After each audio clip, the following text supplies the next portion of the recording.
Hello everyone, welcome to your channel global coaching classes. आज की इस वीडियो में जो क्वेश्चन सॉल्व करेंगे ये आपके बोर्ड एग्जाम के पॉइंट ऑफ व्यू से काफ़ी इंपॉर्टेंट क्वेश्चन है। 3 मार्क्स में आपको ये बोर्ड एग्जाम में पूछा जा सकता है और ये इजी क्वेश्चन भी है। बट जब आपके बेसिक्स अच्छे से क्लियर हैं, सिर्फ एनसीईआरटी पढ़ने के बाद यदि आप इस क्वेश्चन को सॉल्व करोगे तो हो सकता है आपको ये क्वेश्चन ना आए, मे बी आप कर लो, बट यदि आपके बेसिक्स अच्छे से क्लियर हैं तो ये क्वेश्चन आप लोगों को ईजिली बन जाएगा।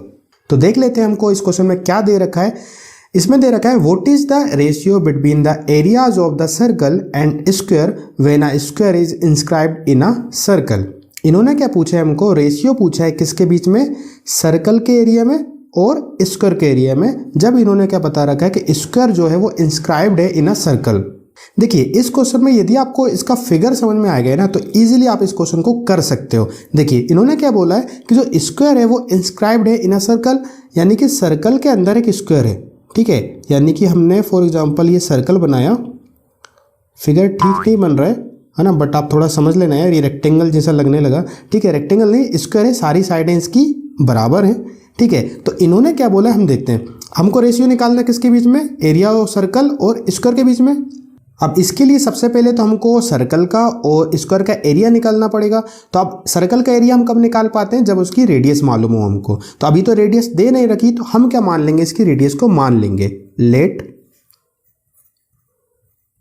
रेडियस ऑफ सर्कल आपने क्या मान ली, आर मान ली। ठीक है, तो देखो रेडियस क्या होगी, आर होगी। देखिए अगर मैं यहां से एक लाइन बनाऊं, इसको ये एज ए डायमीटर हो जाएगा। ठीक है, तो ये सर्कल का डायमीटर हो गया, बट स्क्वायर का ये डायगोनल है। ठीक है, अब सर्कल की जो रेडियस है हमने मानी है आर, तो ये जो डायगोनल है ये कितना हो जाएगा, 2r हो जाएगा। ठीक है, तो देखो अगर अब हमको देखो सर्कल का एरिया तो हम निकाल लेंगे रेडियस से, बट स्क्वायर का भी निकालना है। तो स्क्वायर के निकालने के लिए हमको स्क्वायर की साइड चाहिए। अब साइड कैसे निकालें, देखो अगर हमको डायगोनल मिल गया तो देखो साइड हम निकाल सकते हैं पाइथागोरस थ्योरम से। फॉर एग्जांपल मैं अगर इसकी साइड एक्स मान लेता हूं, तो अब देखिए अगर एक साइड है तो यहाँ पे 90 डिग्री का एंगल बनता है, हमको मालूम है स्क्वायर में। तो यदि हमको साइड निकालना है तो हम यहाँ पे पाइथागोरस थ्योरम को यदि यूज करें तो एक्स स्क्वायर, ये वाली साइड ये भी सेम होगी एक्स स्क्वायर, और प्लस में इक्वल टू में 2r का स्क्वायर, यानी हाइपोटेनस का square equal to perpendicular square plus base square. तो परपेंडिकुलर और बेस तो सेम है, तो इसलिए एक्स स्क्वायर और एक्स स्क्वायर हो जाएगा। तो देखो यहाँ पे कितना हो जाएगा, 2x स्क्वायर। यहाँ पे इसको ओपन यदि हम करेंगे तो ये कितना हो जाएगा, 4r स्क्वायर। अब हमको क्या निकालना है, x की वैल्यू निकालनी है साइड की। तो यहाँ से X square equal to 4r square upon 2 हो जाएगा, 2 से ये कैंसिल हो जाएगा 4 2 बार में। तो x इक्वल टू कितना हो जाएगा, 2r स्क्वायर अपॉन रूट में।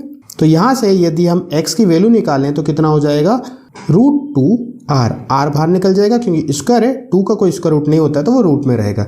तो यहाँ से हमारी क्या निकल जाएगी, साइड निकल जाएगी स्क्वायर की। तो अब इजीली हो जाएगा हमारे लिए। सबसे पहले तो हम लिख लेते हैं साइड ऑफ स्क्वायर कितनी हो जाएगी हमारी, √2r। ठीक है, अब निकाल लेंगे रेशियो। तो रेशियो हम कैसे निकालेंगे, देखो सबसे पहले किसका पूछा था, पहले चाहिए हमको एरिया ऑफ सर्कल। तो area of circle divided by area of square. देखो एरिया ऑफ सर्कल क्या होता है, पाई आर स्क्वायर। तो रख लेंगे हम यहाँ पे पाई आर स्क्वायर डिवाइडेड बाय क्या है, एरिया ऑफ स्क्वायर। तो एरिया ऑफ स्क्वायर हमको मालूम है साइड इंटू साइड होता है। तो यहाँ पे साइड हमने निकाली है √2r इंटू √2r। ठीक है, तो यहाँ से हम अगर सॉल्व करें इसको तो ये हो जाएगा पाई आर स्क्वायर, वैसे ही रहने देते हैं। इसको मल्टीप्लाई करेंगे तो रूट से रूट कैंसिल हो जाएगा, यहाँ पे 2 हो जाएगा, r इंटू आर हो जाएगा r स्क्वायर। तो यहाँ से r स्क्वायर से r स्क्वायर कैंसिल हो जाएगा, यानी कि आपको मिलेगा यहाँ से पाई अपॉन 2। तो हमको निकालना था रेशियो, इसलिए रेशियो क्या हो जाएगा इसका, पाई रेशियो 2। तो ये आपका इस क्वेश्चन का आंसर हो जाएगा। आई होप आपको ये क्वेश्चन अच्छे से समझ में आया होगा। यदि कोई डाउट रहता है तो आप हमको कमेंट सेक्शन में भी पूछ सकते हो। चलिए तो मिलते हैं फिर नेक्स्ट वीडियो में। Thank you.